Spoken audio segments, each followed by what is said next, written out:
the laws that we're giving them are... Mr. Hegseth, I stand by what I said last time you were here. You were incompetent then, you're incompetent now, and you're the gift. You said we will give them no quarter, no mercy. In order for no quarter or no survivors is a war crime under the Geneva Conventions.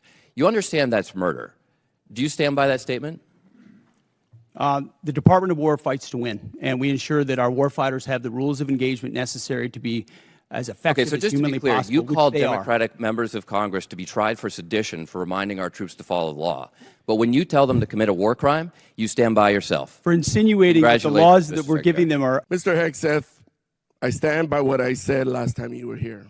You were incompetent then, you're incompetent now, and you're the gift that keeps on giving when it comes to incompetence. Any moves we make with general officers, first of all, I thank them for their service. And ultimately... My impression is you thanked him by a text or a phone call. You didn't even do it to his face. Out of respect for these officers, we never talk about the nature of their removal, but every one of them, including myself, knows that they serve at the pleasure of the President. Why did you fire him?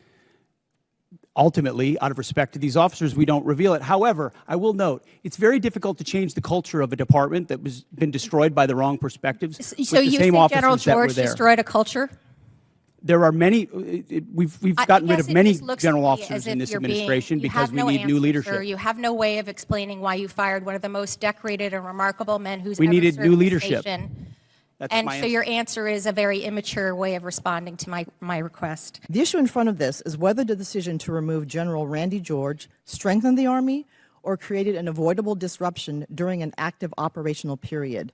General George, who also served as commanding general at First Corps at JBLM, has been serving for 4 decades, including multiple command and operational leadership roles, culminating as Chief of Staff of the Army, responsible for readiness, force modernization, and the welfare of over 1 million soldiers and civilians.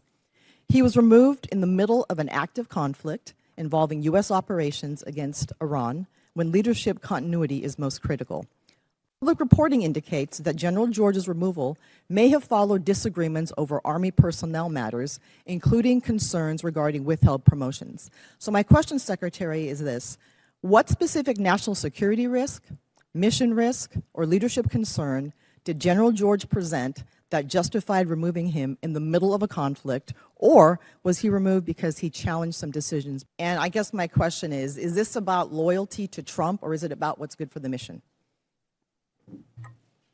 I understand what you're implying, but it's about the Constitution and our military and its ability to execute, and I'm going to make sure the President has the finest officers across the force prepared to deliver. So this committee funds weapons, readiness, recruiting, professional development, and leadership pipelines. But no amount of money can compensate for a force that may lose trust in the fairness of advancement. And this is fairness. We believe in merit. We have always had a merit-based system. That's not the argument. No, we have not. Not under the Biden administration, we did not. It became social engineering, not merit, and we're fixing it quick. No, it did not. It did not.